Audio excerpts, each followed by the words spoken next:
Hey guys, what is going on? McMole2 here. Welcome back to my channel. Today I am incredibly excited to bring you this footage of a Phase 3 team. We are calling it the Imperial Grand Maneuver. It involves a Thrawn lead surrounded by 3 other Imperial characters and a Jyn Erso. They're all going to be going high speeds. We'll go through that with the mods. But what's going on here is that the Zeta on Thrawn's Fracture is going to be doing a lot of turn reduction on the B2. It's going to really keep him under control, allow you to keep going without really letting the B2 take any moves. So yeah, we'll go through the mods, we'll go through the abilities that you need to Omega and Zeta, and we will talk about the overall strategy of this team. But before I go any further, a big shout out and thank you to Josh from Team Instinct for getting this team up and running. I sent him the team idea, gave him the blueprints. He basically went from there. He changed out a little bit from the original team I gave him, so some of the credit for running this team, getting it figured out, does go to him. So big thank you, Josh, for getting this team figured out. I appreciate everything you've done here. Also, big shout out to Tal over in the BB-8 Empire. He ran the sims for me. We did the on-paper test to see just how well this team would work, at which point we then took it to Josh, and then he ran the team for me. So big thank you to both of you guys for getting this up and running. I really appreciate it. But as always, guys, we'll go ahead, we'll start looking at the mods, we'll look at the gear and the abilities, not so much the gear, we'll look at the abilities and the mods, and then we'll talk the overall strategy.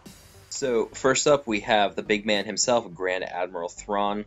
What you need for him that you absolutely have to get fully upgraded is his Ebb and Flow unique. It is a Zeta upgrade, and the reason for this is the Zeta upgrade adds that whenever an Empire ally uses a special ability while Thrawn is active, and if any enemies are fractured, both Thrawn and the fractured enemy lose 15% turn meter. This is the turn meter reduction tactic I was talking about.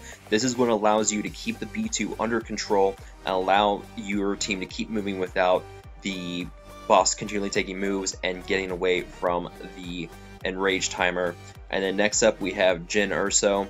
There's nothing here you really need to fully upgrade except for the Truncheon Strike. You need to Omega that. And then Rebel Counterattack you don't need to do. So really all you need to Omega for Jyn is the Truncheon Strike so that she gains turn meter equal to the amount of turn meter she took away from the B2. And then after that you have Shore Trooper. And what you want to do here is you want to Omega his regroup, so that's on a 4-turn cooldown. And then you also should Omega his stand guard so that when Imperial allies use a special ability while Shore Trooper is taunting, they gain 15% turn meter. So a lot of turn meter gain there with the Omega upgrade as well.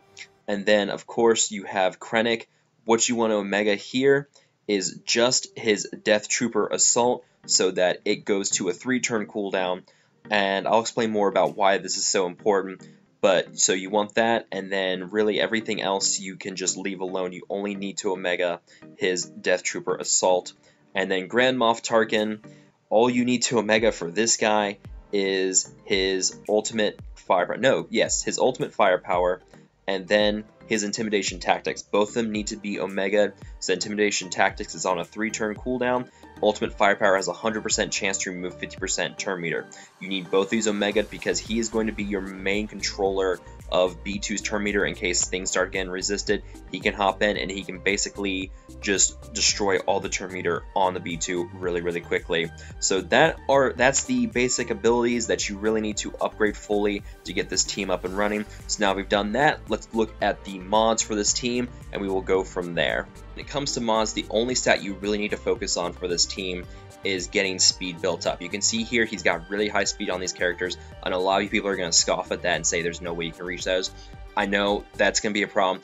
Pretty much it's going to be only your Mega Whales can solo this phase, but when we drop their speeds down to about the 200 to 240 range across the board, he was pulling about 50% of Phase 3. So even if you don't have these top tier speed mods like you can see here, you can still do half of the phase with just like your 200 to 240 speed mods. So really don't think that this team is going to be impossible. You can still do significant amounts of damage in Phase 3 with this kind of team.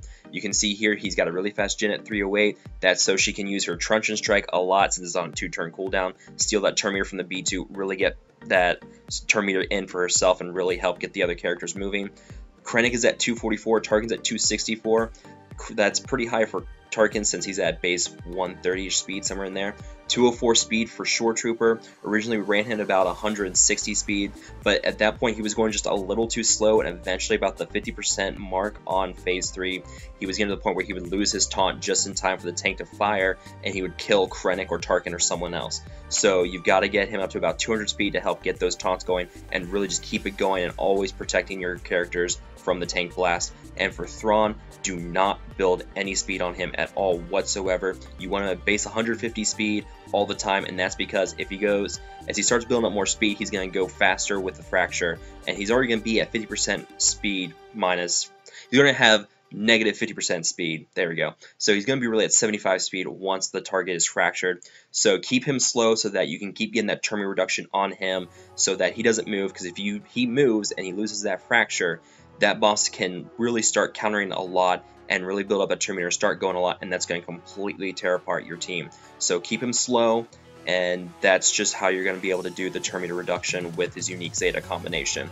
So we've got the mods here. One other thing I should note is that of all these Empire characters, keep your Tarkin at the lowest effective health, as in lowest amount of health out of all of your characters, and that's because at that point you will have Jyn using her counterattack to boost Tarkin's turn meter, and I'll go more into the strategy about that. So yeah, we've seen the mods here, we've talked about the speed. I know, crazy, but believe me, with slower speeds you can still do significant amounts of damage. So anyways guys, let's go ahead, take a look at the strategy for this team, and we will go from there. Now, I know the big question here that you guys have is how exactly does this team work? And the trick here is Thrawn, with his Empire Leader ability, gives all Imperial allies 15% turn meter whenever they use a special ability, and Shore Trooper, whenever he's taunting, his unique, gives Empire allies 15% turn meter whenever they use a special ability. So if you combine those two together, you'll get 30% turn meter.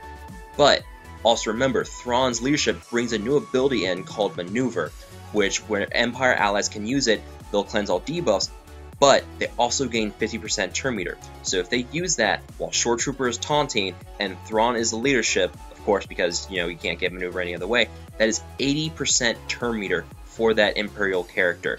That is a ton. So you can see here, as they're using these special abilities, you're seeing a lot of turn meter gain with these characters, and that's what's causing them to go so fast and get all that turn meter reduction in on the B2. So you've got that all built up. So also you have Krennic in here. Krennic has 2 specials with 3 turn cooldowns. Maneuver's also 3 turn cooldown. Krennic will be doing nothing but specials the entire time. So he's going to be your MVP here beside Tarkin, where Tarkin's going to be your emergency button, because in case the B2 gets out of control, and since you have Tarkin modded for the lowest effective health, and that is so that when Jyn uses her special to give an ally 100% turn meter, she'll give to Tarkin every time. Tarkin will automatically go again. He can do his AoE turn meter reduction. He can get the debuffs in, really get the B2 back under control, and that's what's so special there. So between Tarkin and Krennic, they're going to be doing most of your specials. They're going to be what's keeping the B2 under control. Also, it should note that the turn meter reduction through Thrawn's unique Zeta is resistible. We were under the assumption originally that it could not be resisted.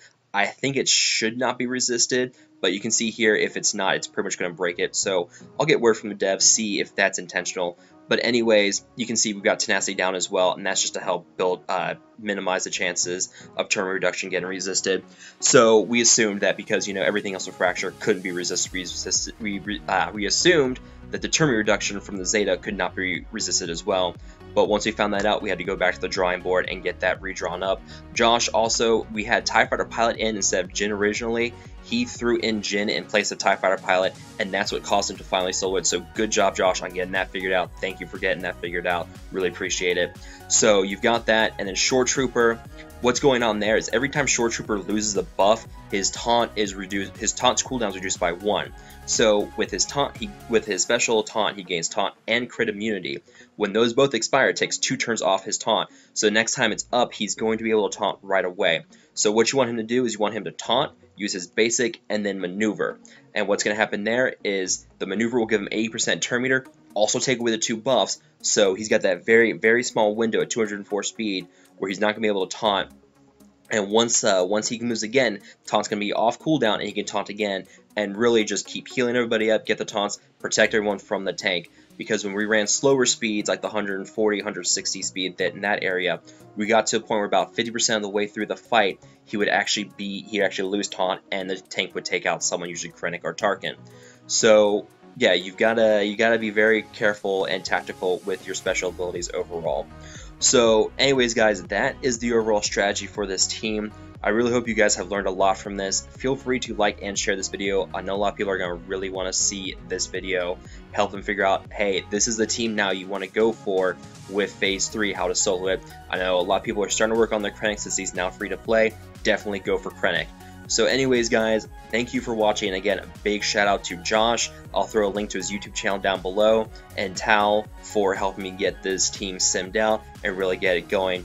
Anyways guys, thanks again for watching, I really appreciate it, and I will talk to you guys later.